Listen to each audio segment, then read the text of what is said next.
parler évidemment de toute la vie de ce cher Thomas, mais juste souligner quelques petites choses de lui, en commençant avec le tout premier mot qu'on a retenu de lui quand il a 5 ans et qu'il veut devenir moine dans le grand monastère bénédictin où Saint Benoît est mort, au Mont Cassin. Et déjà on l'entend, ce petit bonhomme de 5 ans qui répète tout le temps « Qu'est-ce qu'est Dieu ?» Qu'est-ce qu'est Dieu? Voilà, 5 ans déjà, j'ai grandes interrogations comme les enfants en ont. J'espère faire un jour un petit cours sur les enfants et Dieu. Voilà. Mais alors c'est très frappant. Voilà. Et puis à 10 ans, il va donner tout ce qu'il a aux plus pauvres, etc. Il va rentrer chez les frères de Saint-Dominique. On va beaucoup se moquer de lui d'ailleurs, parce qu'il a une énorme tête comme ça. On l'appelle le gros bœuf de Sicile, car il est originaire de Sicile. Le gros bœuf muet, parce qu'il parlait très peu. Il était très, très réservé. Alors c'était le gros bœuf de Sicile, voilà. Mais il acceptait ça avec beaucoup d'humilité, Quelquefois on lui disait « Mais t'es pas si savant que ça, toi, t'es pas si savant. » Il dit « Bien sûr, et c'est pour ça que je continue d'étudier. » Et voilà. Il a une vie fraternelle, très intense dans sa communauté. C'est vraiment un bon frère pour tous. Voilà. Alors, on se moquait un peu de sa naïveté. Il était un peu naïf. Quelquefois, on le faisait croire toutes sortes de choses et qu'il croyait tout de suite. Voilà. Par exemple, un jour, on lui a expliqué que les vaches peuvent voler et tout ça, qu'elles ont des ailes. Et lui a cru, ah bon, mais c'est vrai, les vaches peuvent voler. Alors que tout le monde éclate de rire parce qu'il a cru ça. Il a cette réponse merveilleuse.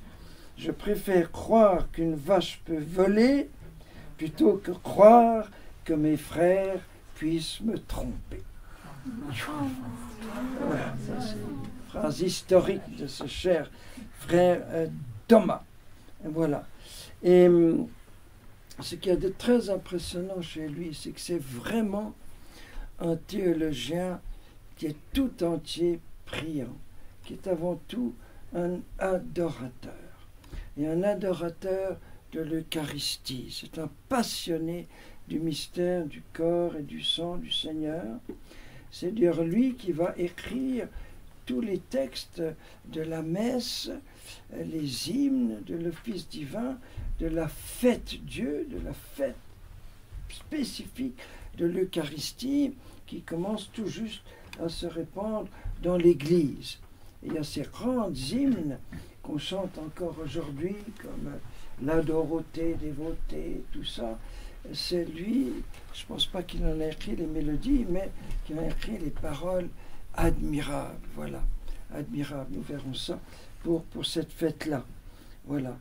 Et quand il ne voyait pas clair dans un problème de théologie, eh bien, il grimpait sur l'autel, il ouvrait la porte du tabernacle et mettait sa grosse tête de bœuf de Sicile dans le tabernacle. Voilà, dans le tabernacle. Voilà. Et c'était assez risqué parce que sa tête était si rose qu'il aurait pu ne pas arriver à ressortir. Et il disait, Jésus, je reste là tant que tu ne m'as pas donné ta lumière sur ce problème. Voilà, petit chantage qu'il pouvait se permettre avec Dieu. Alors je vous déconseille de faire ça ici à parce que la porte n'est pas très très large et c'est un peu risqué. Si un frère avec une grande tête, par exemple c'est Nicolas, et essaye de mettre sa tête dans le tabernacle, vous risquez après l'autre. Par exemple, on a raison, vous risquez de voir à Cana débarquer pour le petit-déj Nicolas avec le tabernacle.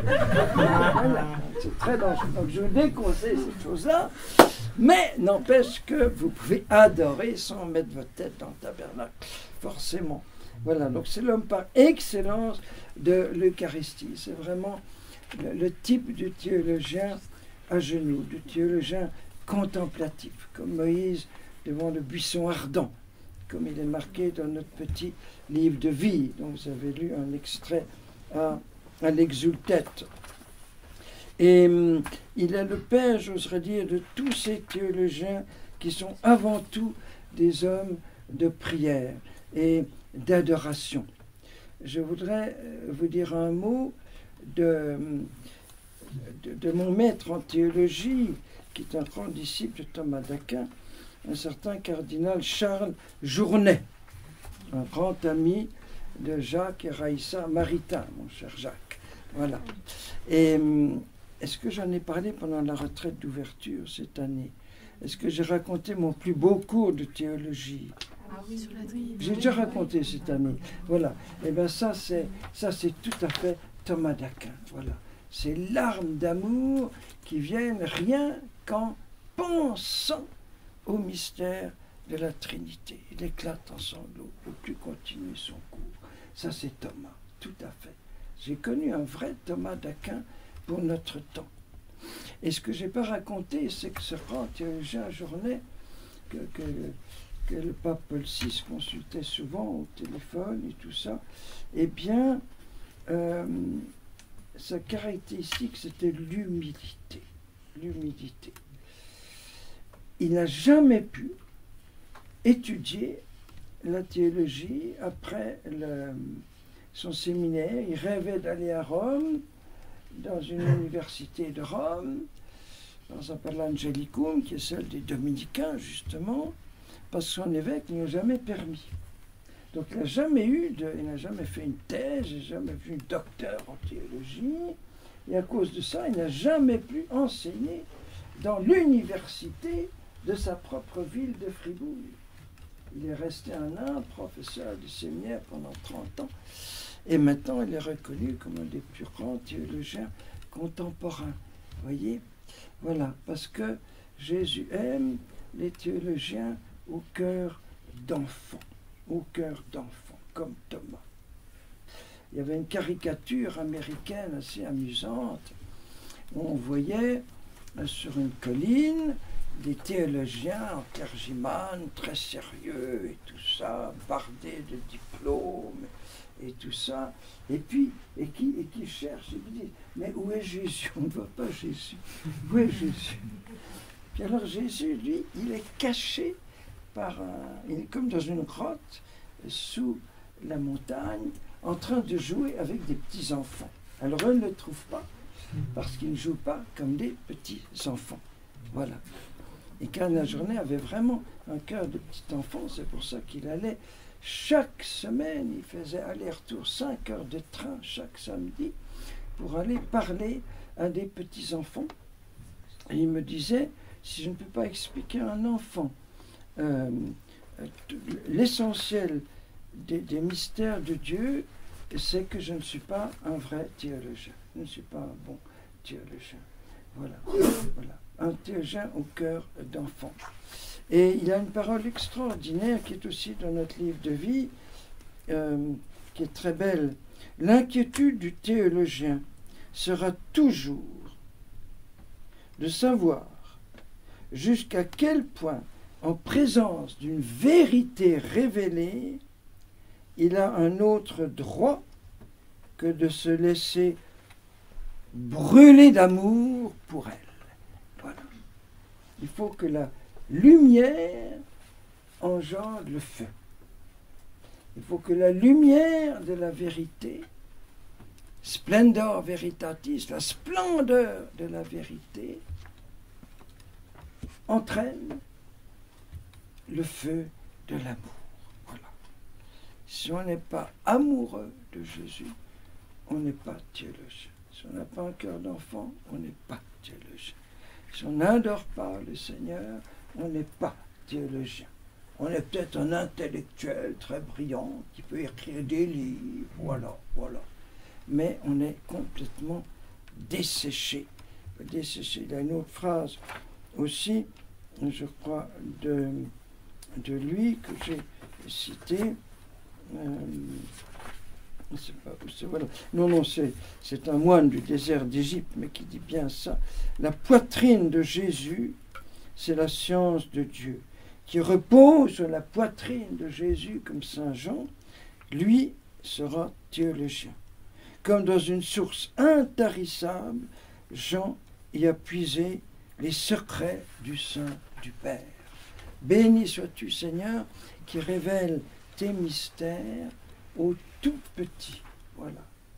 Et bien, quand théologien se croit intelligent et savant, eh bien, le Seigneur ne lui révèle pas ses mystères. Voilà. Il faut ce cœur de tout petit. J'ai connu un autre théologien que j'aime beaucoup aussi, qui est un dominicain, qui s'appelle le Père Congar.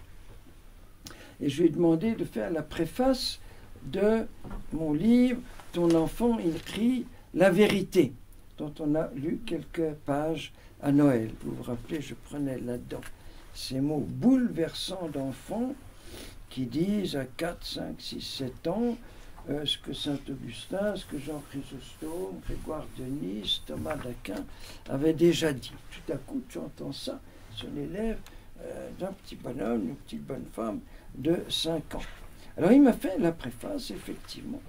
Et dans cette préface, il dit que, je vous cite sa phrase, il dit « Il existe une connivence entre les enfants et le mystère de Dieu. Parce qu'ils n'ont pas les concepts élaborés par les adultes, ils sont ouverts à la poésie de Dieu. » C'est magnifique. Il y a un âge théologique qui est lié à la faculté de s'émerveiller. Voilà. Qui ne s'émerveille pas de la beauté des mystères de Dieu, qui n'en est pas ébloui, il n'est pas théologien. Voyez. Et cette faculté de s'émerveiller peut s'assécher, devenir tout sec dans le travail du théologien, comme une usine qui pompe les sources cachées du sol. Et bon, voilà. Alors il rapporte tout de suite le mot d'un petit enfant qu'il avait bouleversé quand il était séminariste, un petit enfant à qui il avait posé la question « Qu'est-ce que c'est qu'un saint ?» Réponse « Quelqu'un qui a du cœur pour Dieu. » Voilà, ça l'avait beaucoup impressionné, ainsi qu'un autre mot d'un petit allemand, parce que mon gars était d'Alsace, il parlait beaucoup allemand, « Ist der große Gott auch der liebe Gott. » Voilà, c'est magnifique. Est-ce que le grand Dieu, c'est le Dieu d'amour. Voilà. Alors lui aussi avait un cœur d'enfant. Et puis, dire quelques mots d'un très grand théologien de notre temps, qui sûrement va être un jour canonisé comme docteur de l'Église, c'est tout simplement notre bon pape Benoît XVI, cardinal Joseph Ratzinger.